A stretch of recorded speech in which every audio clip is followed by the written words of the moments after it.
Hey everybody, we're back at Unconscious Persuasion, and we hope that you're practicing the exercises. We're going through this at really high speed for you, and today we're going to dive into the main course.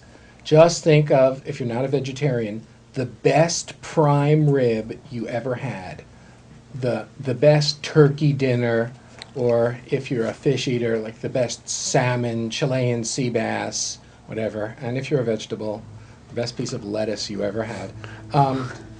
This is going to be best cabbage that you ever ate. This is going to be super amazing content. Just a couple of reminders. Number one, stop and do the exercises. Number two, the more you build these exercises into your routine and you make them permanent, the better you're going to be. And the material that you could watch with us today, for example, in the span of, in the span of 2 or 3 hours, should literally be taking you probably 2 days to actually do all the exercises and do everything. So, please stop when we suggest it. It's really important. There's a Milton Erickson story I want to share with you, and then Kenrick's got a story for you too. Erickson's powers of observation were rather legendary. And one of my favorite stories is people wanted to observe just how legendary they were. Now, Erickson had a couple of things that he really liked. Because he was colorblind, the color purple was his favorite color because he could see or distinguish the color purple from other colors.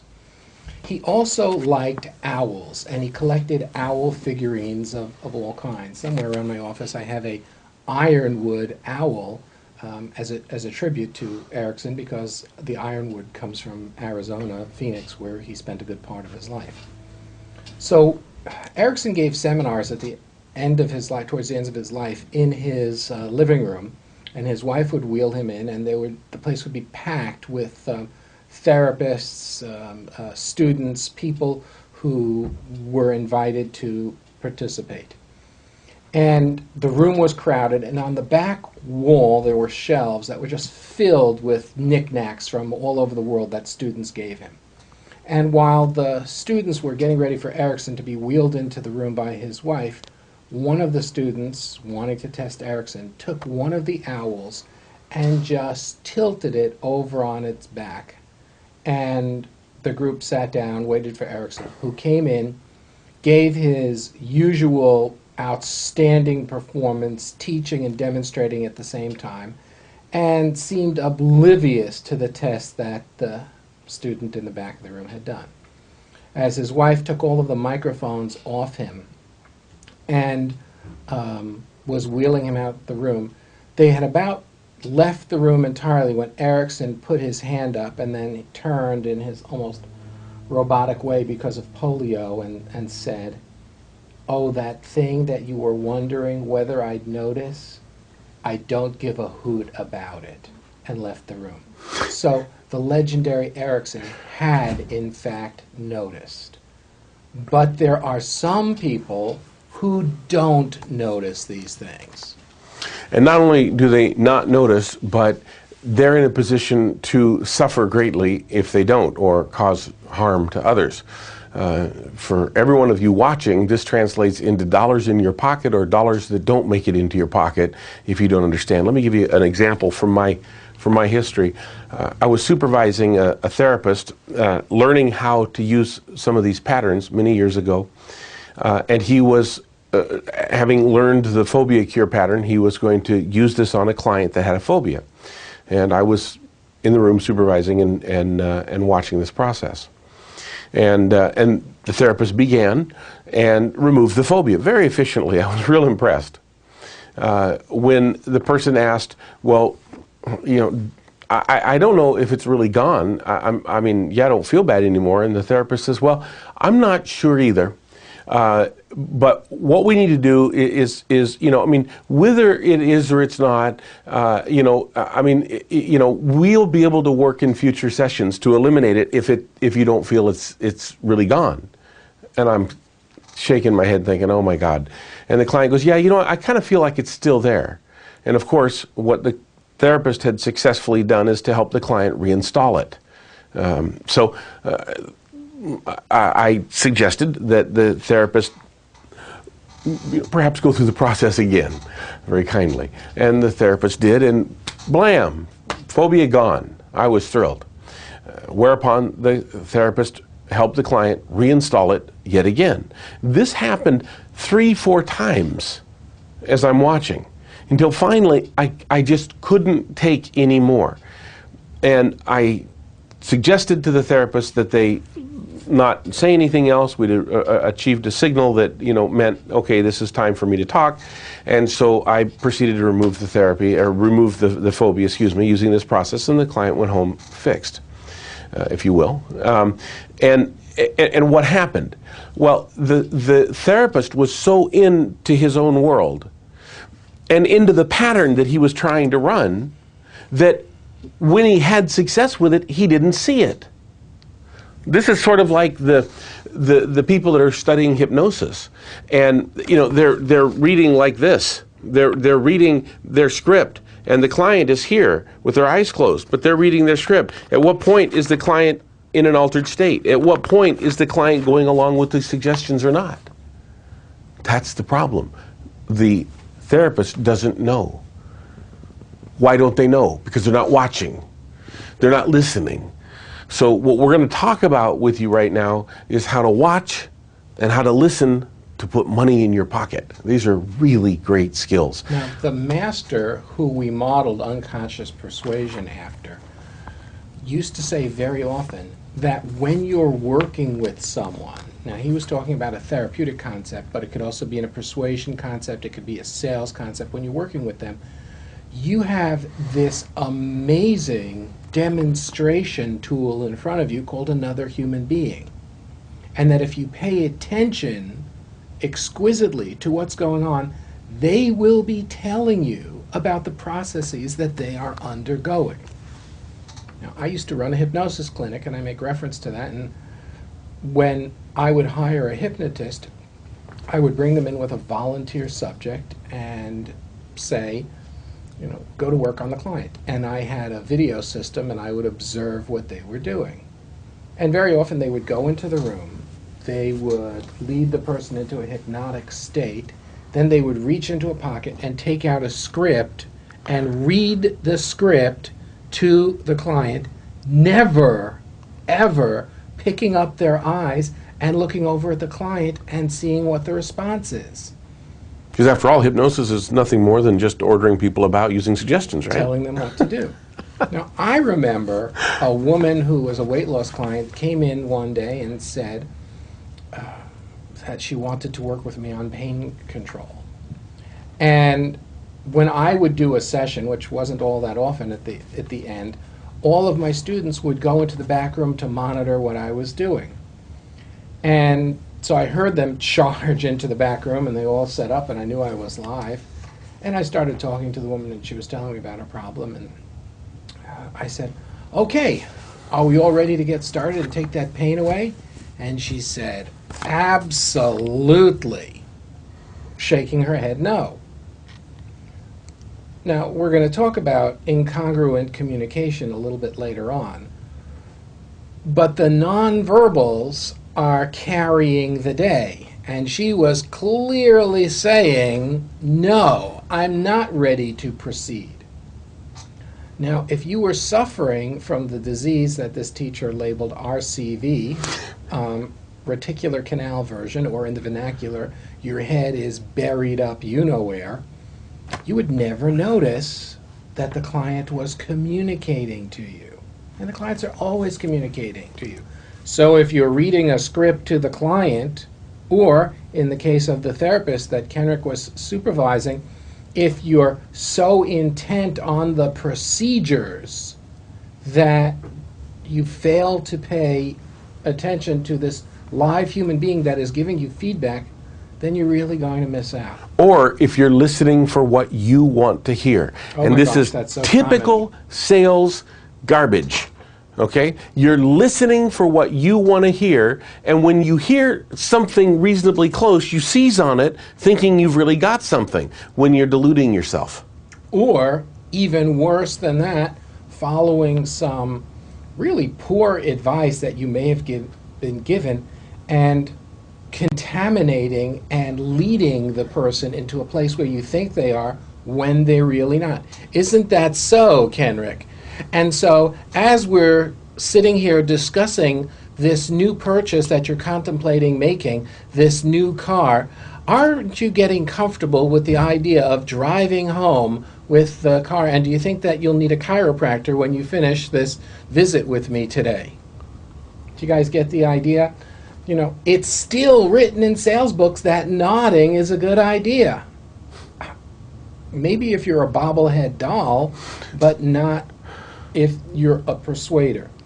The first job is getting you and people like you to open up their eyes and see.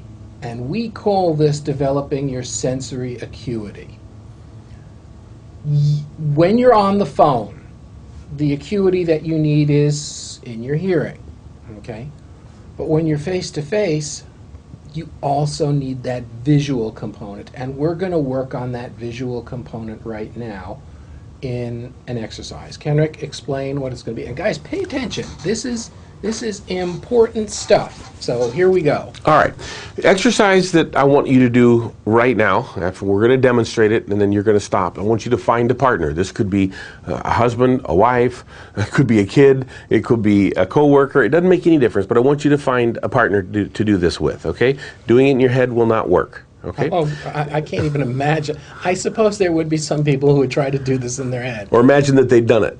Or do it in front of a mirror. Oh my God. Okay, that's a good. Hey, they can't fail on that one. Okay, so the point of this exercise is to develop our sensory acuity so we can see more things. Okay.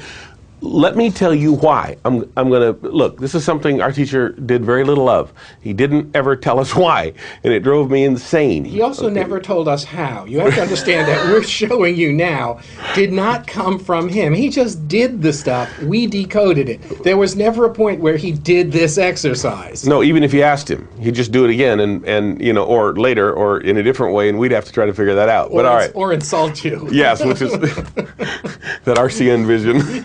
He was very good at the insults. Yeah.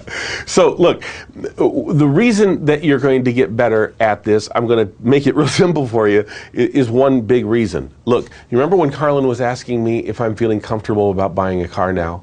And I'm shaking my head yes along with him, but my face is kind of screwed up, like painful, like, okay, so what am I doing? I'm demonstrating an incongruent response. A lot of people only listen for the response they want.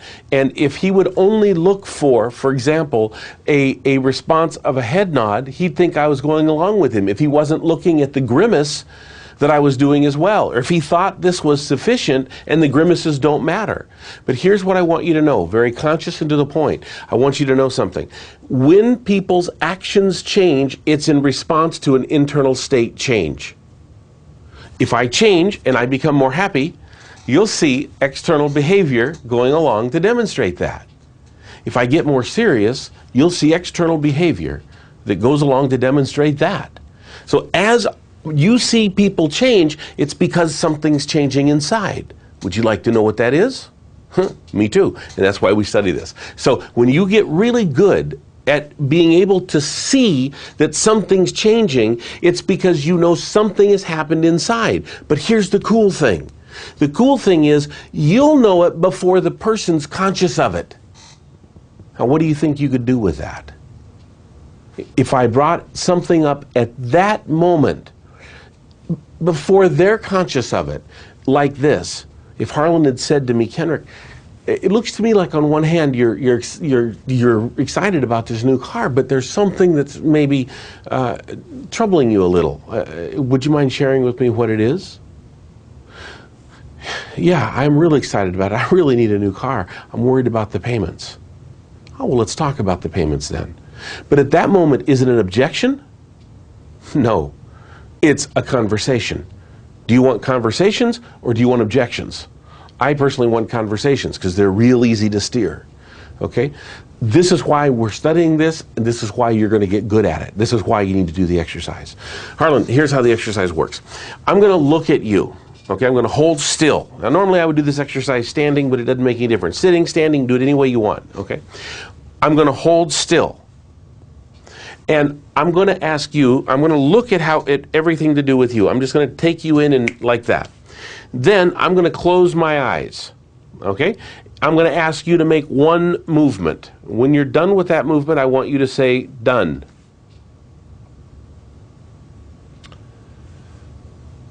And you say, all right. Now, after hearing that, okay, it's close to done. I'm going to open my eyes and I'm going to look. And I'm going to tell him what he did. And I'm going to do it myself as well. His head lowered. He also changed his facial expression, but the main point is his head lowered. Okay, I'm going to put my head like his, more or less. Okay, I'm going to look at him. I'm going to close my eyes again. For those of you that are looking at me, you can see my eyes are genuinely closed. And Harlan's going to make a bit of a lesser movement. And when he's done, he's going to say done so I can know to open my eyes. Or okay, or whatever he likes. Pizza. Okay, and I look, and his head has come up. Looks like also there's a hand change as well. He's trying to trick me. Minimally, this hand went in like that, or I'll use the same one over here. No, I'll use the mirrored version. So this one went like that. I think that's about the size of it. The head came up and the hand changed. Right or wrong? That's correct. Okay. Now, I'm going to close my eyes again, and he's going to make yet a smaller movement. And when he's complete with one movement, he's going to say something indicating that I should open my eyes. Gelato. All right. I open my eyes, and there's a slight head tilt, or something with the head going on. Am I more or less correct? Yes. And?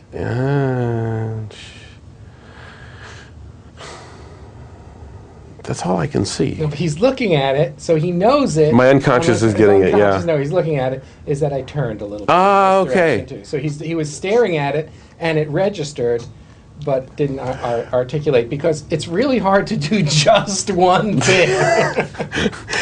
Okay, now, look, here's what you're going to find when you do this exercise. You're going to find that your body will often move, or you'll stare at the area just like I just did. You know something's different, but you can't figure it out, okay? And here's the point, and that's absolutely critical to this. Kenrick knew and was looking at the area that changed. The fact that he didn't say it is totally immaterial, because what you are looking for, and you don't have to articulate, is that a change has taken place. That's the key.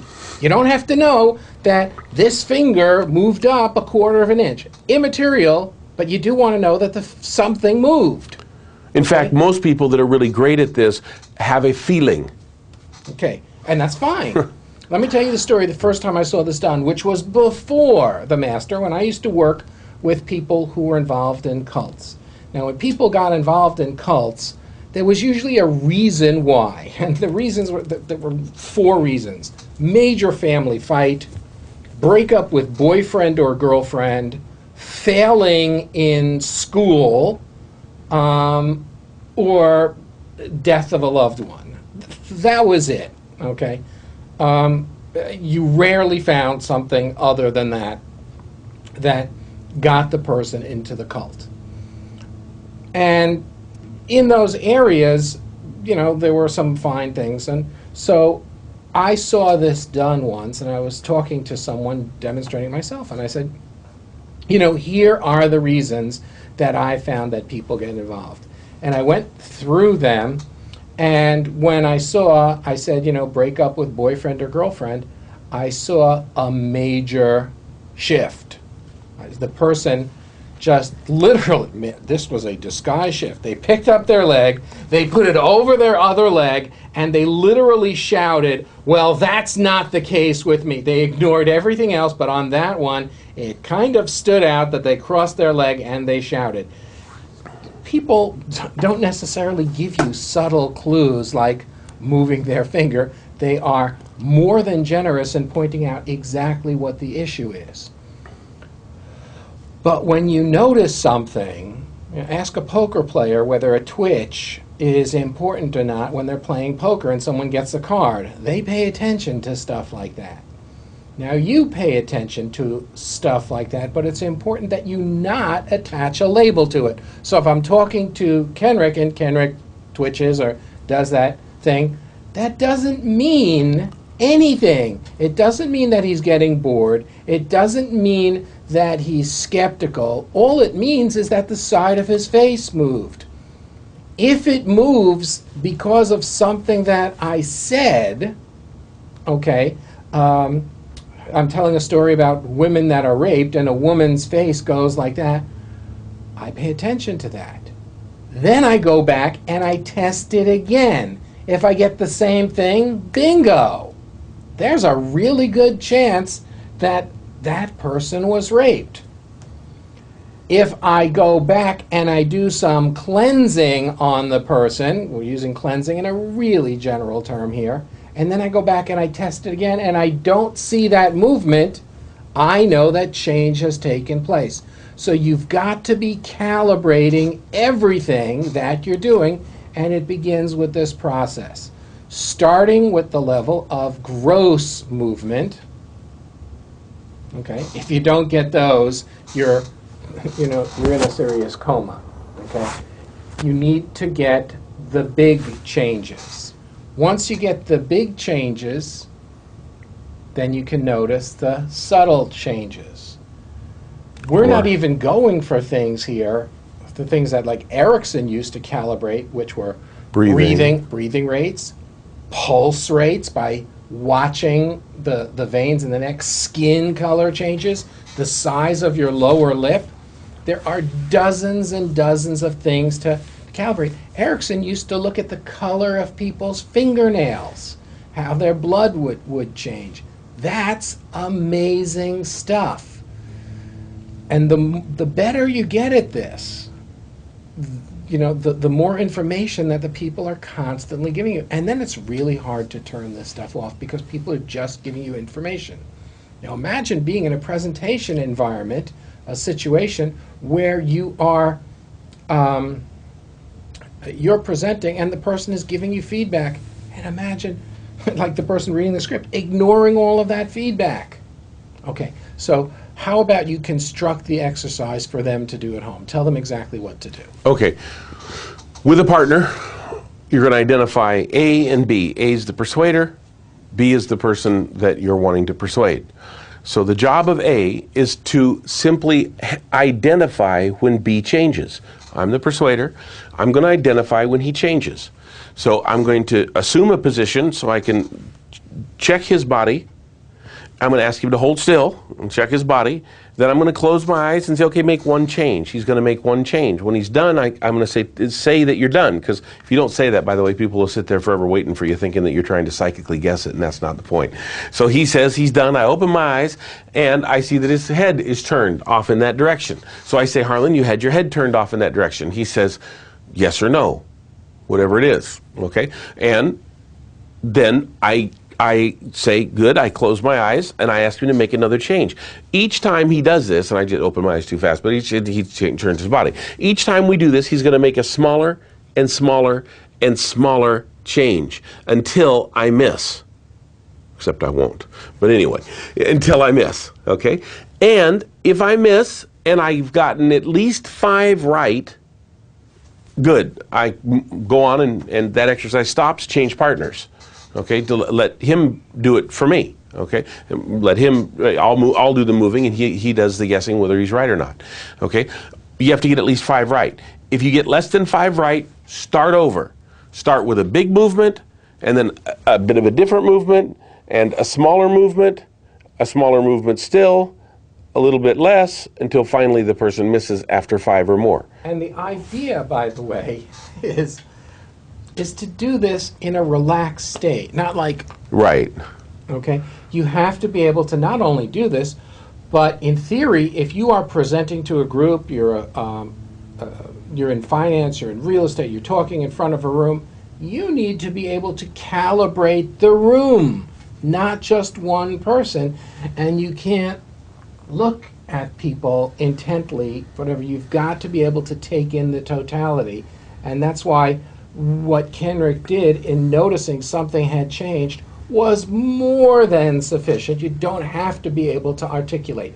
If you can even get that sense that something has changed, go with it. But for the initial stages, you want to be able to identify it for yourself because we want to prevent hallucinations. And Harlan, do you feel like this is a strategy that helps make people unstoppable? Incredible. You see? Do you see? I did it for a reason. I'm going to show you how to tie it in, talking to a group, to an individual. Okay? This is leading you to a powerful place. Let's stop, do the exercise now. Please do not continue until you've done this very successfully 3 or 4 times. Go do it. Hey everybody, we're back. Glad you did the exercise. We're going to ramp it up a notch with another exercise, as Kenrick's about to explain. Okay. Hopefully that worked really well. If it took you a couple of times to get it right, all the better. Okay? Because what we're doing is impressing upon your unconscious how to do this. You're going to be amazed. You're going to see it everywhere you go. Like Harlan, are they going to be unstoppable? Yes. And like Harlan said, you won't be able to turn it off. And it gets to be real fun. All right. Next gradient. Here's the exercise. You're going to the first time I had you hold still. And if you held still, you had an easier time doing the exercise. There was a reason to my madness. Okay, this time I'm going to have you move and you'll see the point. Why? Because when you move, like so, your pictures move as well. And it's harder to get them held in your mind. But I want your mind to be trained to hold an image of the other person in your mind. You don't even have to think in terms of pictures. Your brain will do it automatically for you. Okay? All you have to do is follow my instructions. They're quite simple. Here's how it's going to work. I'm going to take a look at Harlan. I'm going to close my eyes like I've done now, and I'm going to begin moving. Okay? I'm just going to shift around. He's going to make one big movement and tell me when he's done so I can open my eyes. Done. Any day now. Okay, I'm going to open my eyes. And he has taken his right arm and put it behind him like so. Okay? At a bare minimum. I think he also put his other hand up like this. Is that true? Yes. Okay. Now, so that's what he did. Now I'm going to look at him again, and I'm going to begin moving, and he's going to make another movement. Preferably one at a time, but he'll do it every once. All right, now I'm going to look. And this hand went from a curled position down a little bit lower in his leg, okay? And I'm going to close my eyes, and I'm going to move again and ask him to make yet a smaller movement, if at all possible. I'm just going to move around here like this. Done. And this finger curled a little bit inside. Yes? And a head went down. And a head went down. Missed one? Good. All right. Perfect. Thank you. All right. It's that simple. I'm dead during the break. No. It's that, one. God damn it. One. Okay. So, but that's good. That's really good. It's a really good thing. Now, if you do this exercise and you miss, if you get 5 right, done. Switch. Let the other guy do it. Okay, or girl. All right.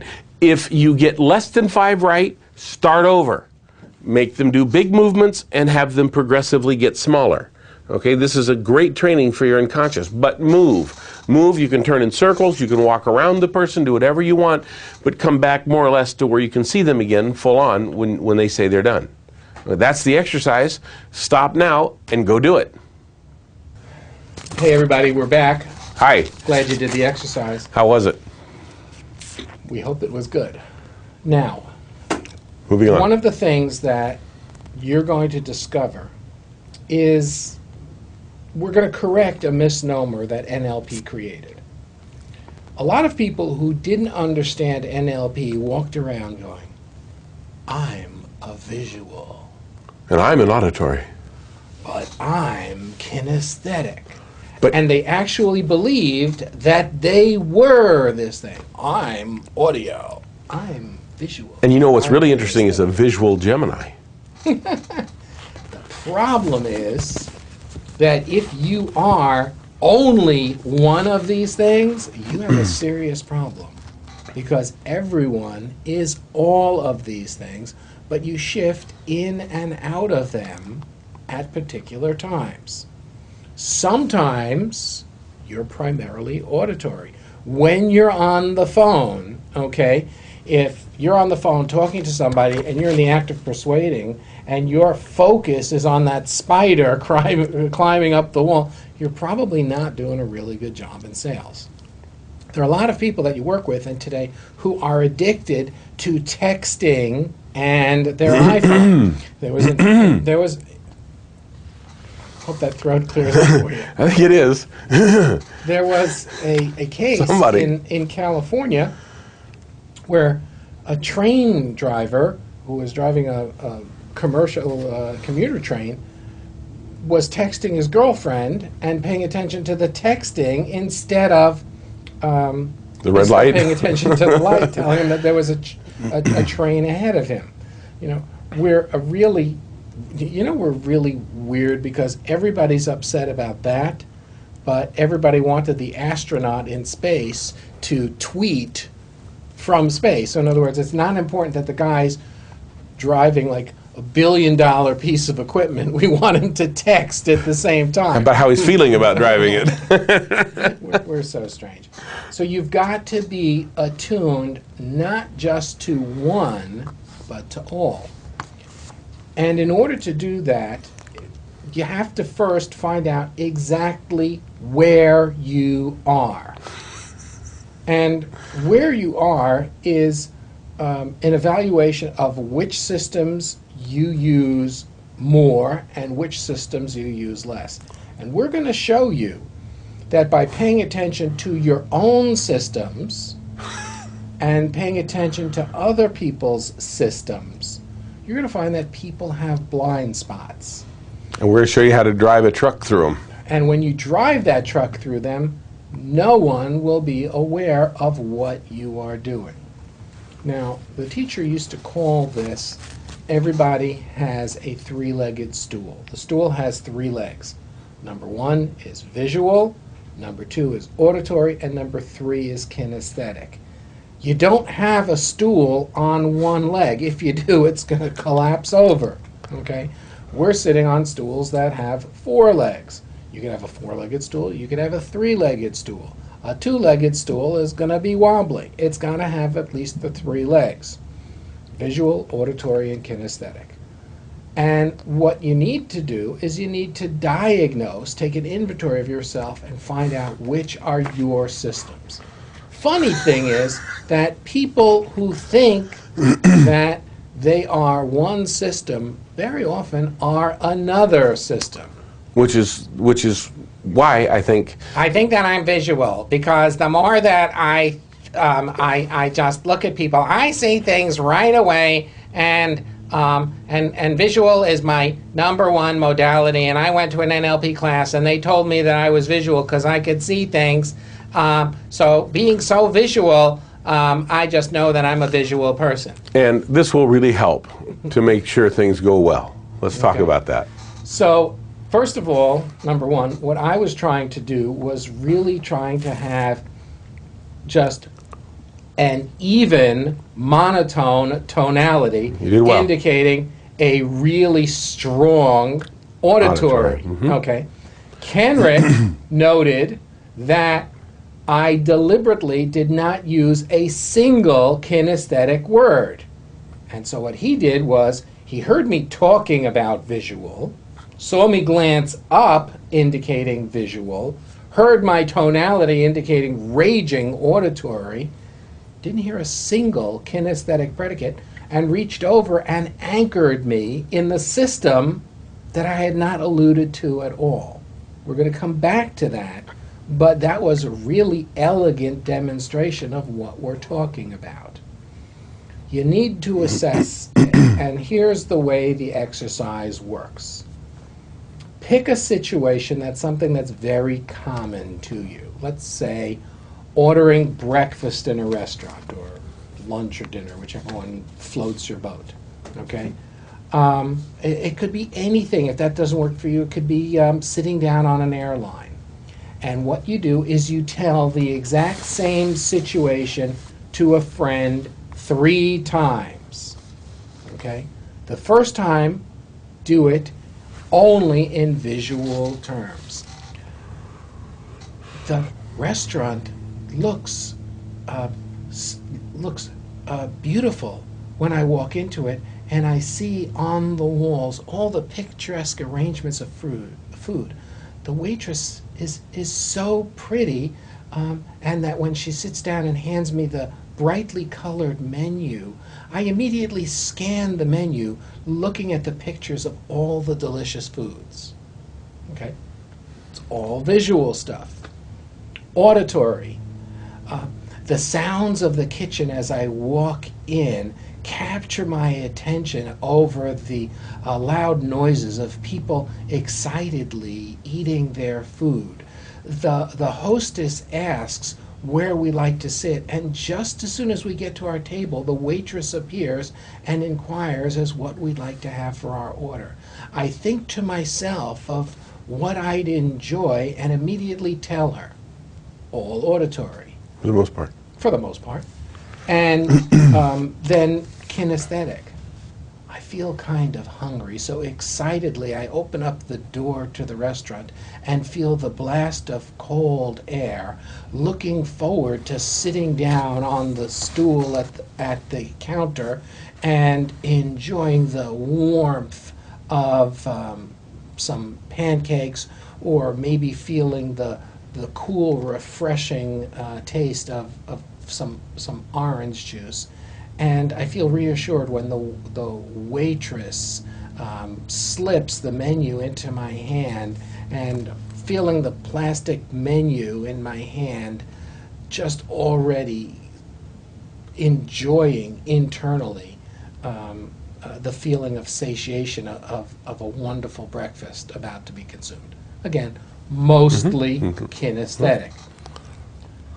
I did those fairly easily because I'm practicing them. As you go through this exercise, you may discover one or more of those modalities is really challenging for you. And that's where you need to focus your work. So pick any example of something that you commonly do and retell it to a friend. In fact, tell it to 3 different friends and have them rate you on which is stronger, which flows better for you, your visual, your auditory, or your kinesthetic. When you have their answers, go back and draw a circle for the top of your stool and 3 legs. So you're asking them to draw their stool. Draw their stool. Which leg is longer, your visual, your auditory, or kinesthetic? You may be very surprised by the answers that you give. This is absolutely crucial for you because in this exercise, you discover about other people's weak areas by learning your own. If you don't know your own area of weakness, you cannot possibly become aware of other people's areas of weakness. Our DVD set will still be here, but it's absolutely crucial that you do this exercise. In fact, a lot of what's coming depends on it. Right. So stop. We don't care if it takes you a day until you come back. We'll be here waiting, won't we? We will. Not going anywhere. No, we're not. We're just going to be here waiting until you come back. But lo and behold, with the touch of magic, will appear the minute they hit play. And they'll feel comfortable and tell themselves that we told the truth to them. And a beautiful picture will envelop them of the success they're about to begin to experience. Right. So go ahead and pause and really do the exercise, because we just guarantee you, if you plow right through, you're not getting it. Right? Go do it. Because we learned this the hard way. Okay? You had to stop and do these things. That's how you get competence. So go do it. Hey, we're back. We promised you we'll be here. Exactly. And we are. Okay. What we're going to do right now is possibly the most critical element of this whole DVD thing. So if you're the kind one of two. person, There's another one I like more. Oh, okay. But if you're sitting there listening to us in the background, Okay, I'm going to reach out of the DVD player, the computer, whatever, and slap you on the side of the head. This is not this next thing. And if you've like transferred this to like an iPod and you're listening as you're driving, stop. Get in front of a video. You have to watch this section. So, hello, we're talking to you. Stop and look at what we're doing. This is really important. Please watch this, okay? I want you to imagine that you are in a foreign airport. Wait a second. I got to say something. Look, if someone told me this on a DVD, I'd be thinking, like, what the hell is their problem? I want you to know that we really want you to get the value from this. We really want this to make a difference in your life. And the only way we know it, we had to learn by doing this ourselves because nobody told us how to do it. And so if you'll actually go through this with us, you'll come out like we did, but with a 1/1,000,000th of the work, okay? Just do it. We're in a foreign airport. We're in a foreign airport. Let's say you're in Bangkok airport, okay? And you're walking around in the airport and there are signs in different languages. You don't recognize the characters.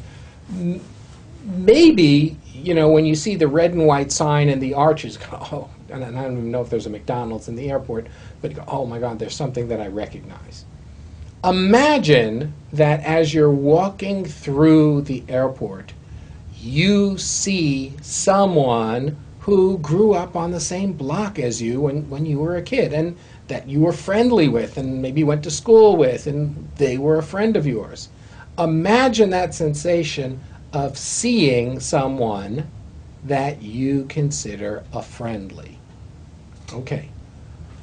As you see that person and that person sees you, in that moment of time, that only takes a moment, there is a instantaneous flicker of recognition.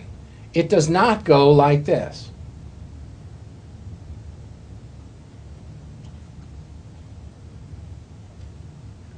And even though that was seconds, that was eternity compared to how quickly it takes place.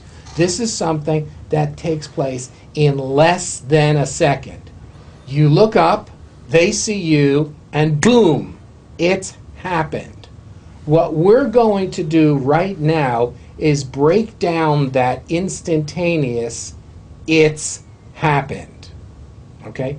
We're going to walk you through it because that second of it's happened is going to become the most powerful second of your life, and we're going to show you how to harness it so that you have a direct channel into another person's mind. If this intrigues you, stick with us. If it doesn't intrigue you, like go to like your refrigerator, open up the freezer, slam your head with the door a couple of times because you are missing out something. Pay attention.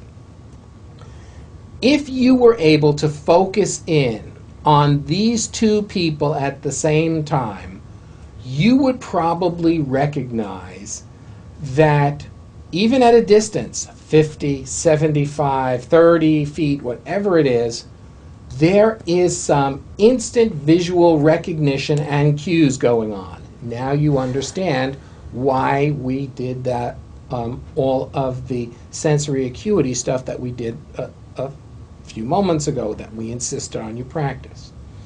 What are some of the things that you might notice? The most typical I found at a distance like that, especially when you see someone that you don't expect to see, is like eyes widening. There may be a head movement. There may be the beginning of a smile. But most typically, since you're seeing the person at a distance, something happens with the eyes. Okay? So you look at that person, the person looks at you, and all of a sudden something happens with the eyes. Unbeknownst to you, now there may be one person who is the starter, okay, or the other person who is the recipient. Unbeknownst to you, you are responding the same way. And then the next step is maybe you walk towards one another and you greet one another aloud. Hey, Kenrick, I didn't know you were here in Bangkok. Yeah. But the actual greeting took place moments before. That's the greeting that we want you to focus in on. I explain this at Unconscious Persuasion using the metaphor of a fax machine. Okay, you're sending a fax. You take the piece of paper, you put it in the fax machine, you dial the number, and the other fax machine answers. It answers by sending out a tone. Your fax machine sends out a tone. Now, these two fax machines don't know one another. They don't know how to communicate with one another. So the fax machines begin altering their tones. Yours hears a tone, knowing it's been answered by a fax machine and not by a human person going, "Hello, who is this?" Because in which case, the fax machine will try and send out its fax signal when the person can't go, "Ooh, ooh." Your fax machine goes, "Oh, it's not a fax machine," and hangs up and redials, annoying the person on the other end to no end. But if it's a fax machine, the other fax machine goes, "Oh, there's a fax," and it will offer a tone back. The two of them will trade tones a few times until they settle on a standard, and then they can talk to one another. That's what's happening in person. Was I clear on that? Very. Okay. Here we go. I'm walking through the airport, and I see Kenrick, and I haven't seen Kenrick in years. Okay? Kenrick, you're going to do the slow turn, look at me, and we're going to do this. Pay attention to our eyes. We're going to try and make this as artificial as possible so that you can see this. And we're going to actually zoom in on the eyes. So pay attention as Kenrick turns in. You won't see our whole bodies, but you will see our eyes through the magic of having someone behind the camera. This is what's going to happen. So pay attention. Kenrick turns, and there's the initial recognition when he sees me. And Kenrick's eyes went up, and I'm going at a slower pace than you are, and I lifted my head and lifted my eyebrows at the same thing. And then I smile at Kenrick, and he smiles back almost immediately. I look over at his ear, and we're done. And then the hi. Hi, how are you? What we did the first time may have taken place at 30 feet. Right. Then walking towards him and shaking hello. And it's generally at 30 feet or somewhere at a distance. At a distance. It doesn't take place typically. Well, it can, but let me clear myself up. Generally, Kenrick is correct. It takes place at a distance. If you're going into someone's office and you're meeting the person at the same time, it may be and they're coming to greet you, it may be at a distance of 5 or 10 feet. But the hello process does not start when you're shaking hands. It starts before that. It starts before that. It starts at a distance. Here we did it slowly. We're going to do it even slower now. The exact same thing. Kenrick turned, and pay attention, his head tilted slightly, and he lifted his eyes. Okay, see that? My response is to tilt and lift my eyes as well. He saw that, and we're both moving simultaneously towards the smile. And then I look over towards his ear. Okay. That's the completed circle. So the reason... Let me state it. Go ahead. First, there's the recognition. So I see him, and I send a signal of recognition. The signal that Kenrick is sending is totally unconscious. He's not aware that he's sending that signal. He's not saying, "Yoo-hoo, Harlan, look, I'm raising my eyes." It's automatic. Right. So a signal is sent. Harlan, being in this case the role of the persuader, sends my signal back. The first fax goes Harlan goes okay, and we're doing it now.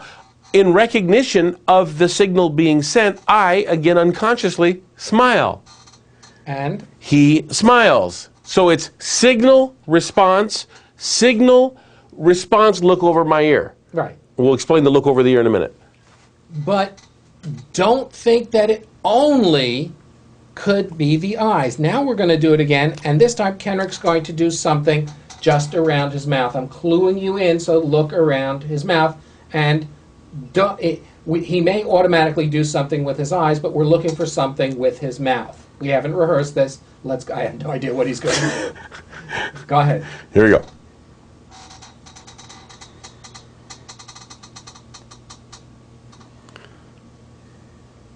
Okay. There we go.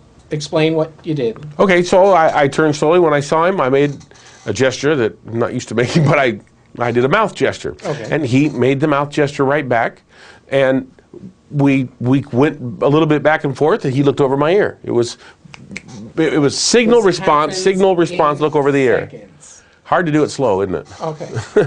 Because it just happens. What you are doing when you do that is you are indicating that you are like that person. The master we modeled called that looking for friendlies. Everyone you meet and encounter is sending a signal to you throughout the day. The question is, are you awake and astute enough to recognize the signal and send it back to them? If you are, you have the hallmarks of a very friendly person, as well as the potential to be a great persuader. Now let me just give a quick note. So we talked about the story yesterday about the TSA guy. I told you I'd watched a number of people go in front of me. When it was my turn, I knew this guy's hello. Now it's funny because I think they're trained not to give much like a poker player would train. But nonetheless, I got it. So when I gave a rather direct insult, like by saying, well, now, are you do you feel good about yourself in the morning when you look in the mirror knowing you have to get people to fill in little blanks? Okay. And he looked at me like his pattern was interrupted, and before he could be upset with me, I played back his hello. That's what I did. And I said, oh, just kidding. And he just was very welcome to that. Why? Because I did his hello at him. I did the greeting that he gives to people unconsciously, and he's just accepting that they're coming forward in the line. He just accepted what I just did. It caused that reaction, which was phenomenal when you consider if I had not done anything at that point, I could have been probably more in trouble, right? Okay. So let's go a step further. Let's do the exercise. Here. Well, let's go a step further, and just so that you get this understanding. All right. We're going to want you to do this, and we're going to want you to do this not with people you know, but we want you to do this with people that you don't know. Here are some suggested places to do this.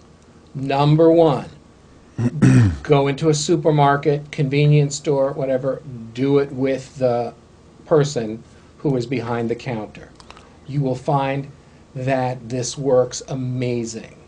You may find, as most people do, is that they just start sharing their story with you because you're the first friendly who's acknowledged their greeting all day. I love doing this in airports with people because there are just so many people that you can do this on. I like doing this in bars and restaurants with waitresses, not even with my own waitress, and you get really good service if you feed back their hello or recognition pattern. So the exercise is not to do this with the people that you know, but only to do this with people that you don't know. So if you're watching this in your office, don't go out to your secretary and start like doing weird things, okay? Because you guys have said your hellos probably like years ago or maybe that morning or something like that. And when you're in the middle of a conversation and like Kendrick and I are talking back and forth, we're not going to go, oh, by the way, hello. Hello. Oh, hello. Oh, and hello. Hello. You don't do that, okay? Because you've already said it. So go Western out. California. Hello. Go out to people that you don't know. Unless you're doing this really badly, the worst that could possibly happen is that they have no idea what you're doing. It takes place in a split second, and it will go whoosh, completely over their head. The chances of you being caught at doing something are practically nil unless you're like, Right. okay? If you're that gross, a gross movement doing it, take your hand. This is unconscious persuasion. Take your Unconscious hand, correction. and take it and just slap yourself on the side of the head, because this is supposed to be done elegantly. Elegantly means do it the same way they did it. And by the way, this technique, if we didn't say it, is the unconscious hello. And why do we do an unconscious hello? Because what we want to do is we want to ramp way past anything that I've taught you before. For example, how do we sit like the other person, and how do we move like they move and do what they do? We're assuming you know the basics of rapport. Right. This is how to get it before you even start talking. This is how to get it so fast and so quick that everything else becomes ancient and outdated by comparison. Now, you can do the other stuff as well, but if you do this correctly, you already have a stronger rapport than any of the stuff that was taught in the old model of NLP. And they are synchronistic. They do work well together. But when you do this, it's sort of like flying by supersonic jet aircraft instead of a prop plane. Okay. So let me tell you a little bit about this technique. There are people here who are watching us and going, you guys drank the Kool-Aid. This stuff can't work. And to which our answer is, go practice. Some of you are going to go and practice this on one person, and then you go, oh, this didn't work, and you're going to come back and say, you guys are drinking the Kool-Aid. To which our answer is, go practice. Because having taught this technique now for a number of years, we find that the responses are, this doesn't work, until all of a sudden you do it with enough elegance and you go, holy cow. How did I miss does this? Ever. And every time we've taught this at a seminar, people just come, when they get it, and they may not get it the first time, they just come in and go, how could I have missed this? So it would make me happy personally if it took you a day to come back. We'll still be here, remember? Okay. By the way, it took me way more than a day to get this the first time. But then on the other hand, there are people who get it a lot more quickly. I struggled to get this for probably a week until I really saw that I had it. My wife got it the first time she did it. And she does it all the time, which is why if you see my wife online at a checkout thing, you want to go to another line immediately because she's about to get into a 20-minute discussion with the person, no matter how crowded it is, because she does their hello right back at them and they tell the whole life story, and my wife just like gets into it, and they're like long lost friends even though they've just met. Well, let's do the exercise. Okay, go do it, folks.